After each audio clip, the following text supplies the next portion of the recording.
So let's talk about types of online learning. So I will invite Shireen to talk a little bit about synchronous and asynchronous learning.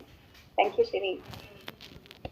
Yeah, so we will very quickly discuss about this because this is a very significant change that we all are going through, and that is like, earlier we what we were doing is that we were having the children into the classroom, we were teaching them physically, and then we were giving them some homework.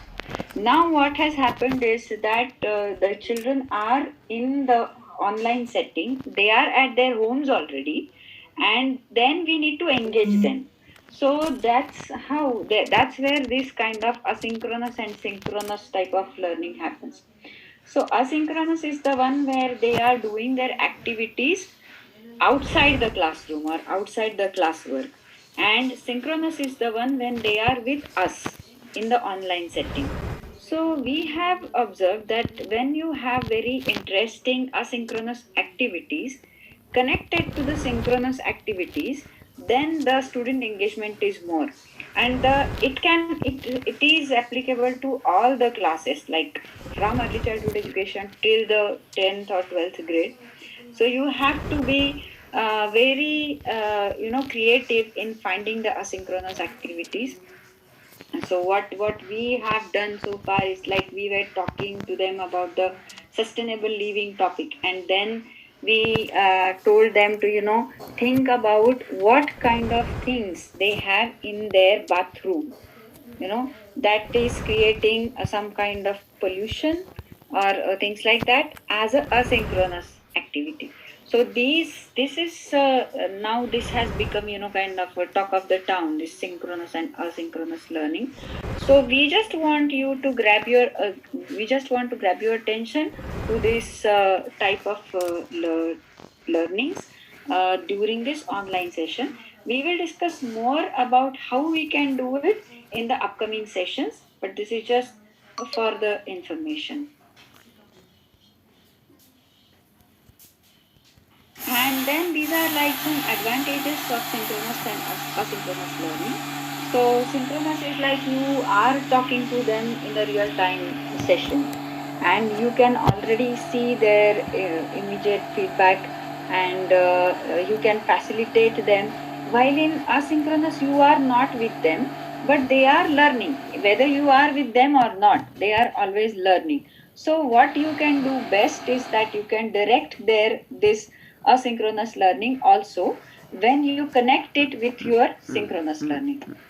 Yes. Okay, very important. Designing the online content.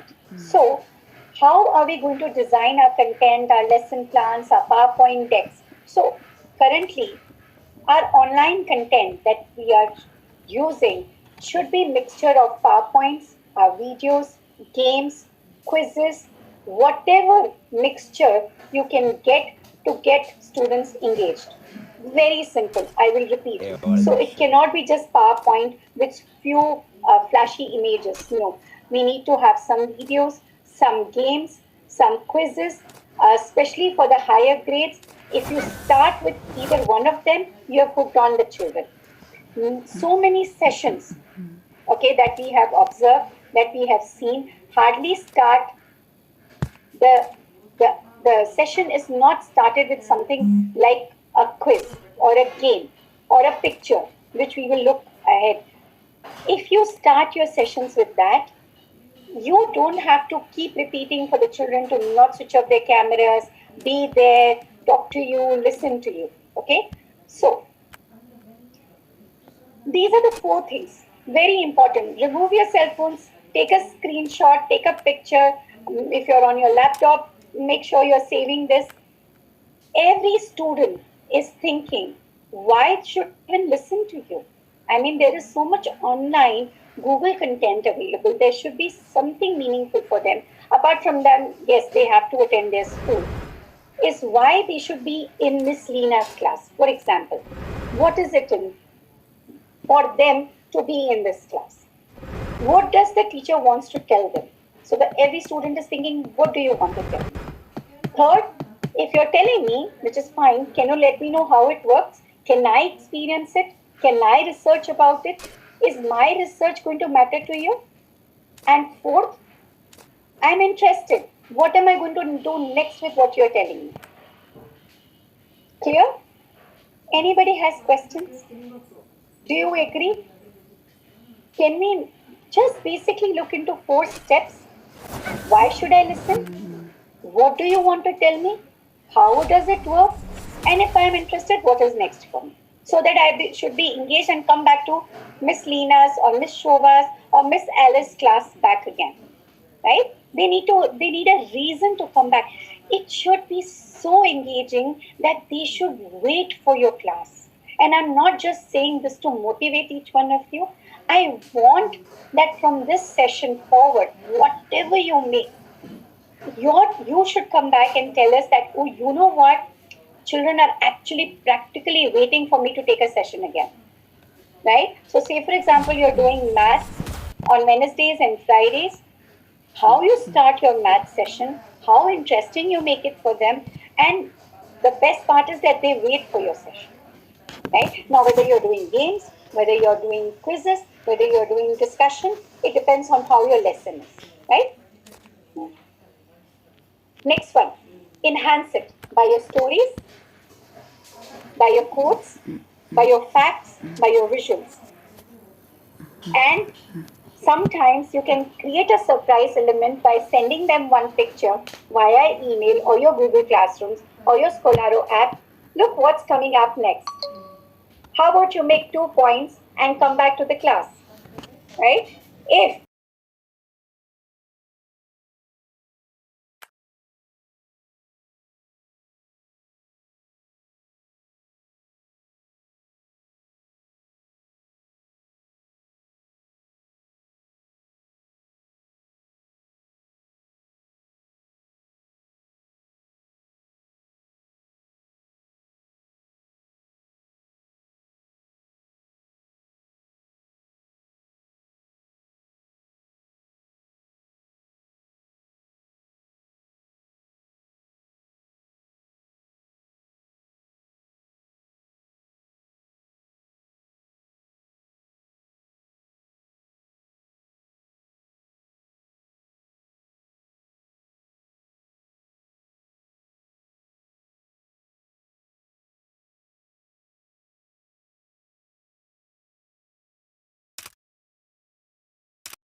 Đêm nay chúng ta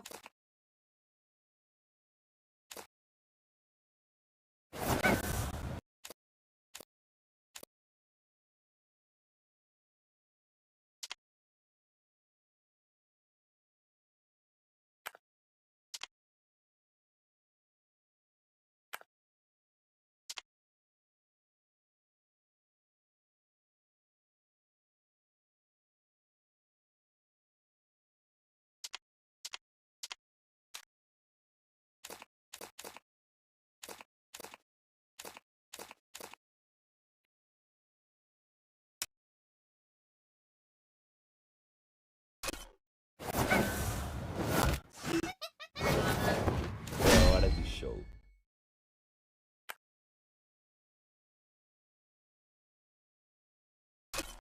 É hora do show. You and me, you and me,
Hearing like,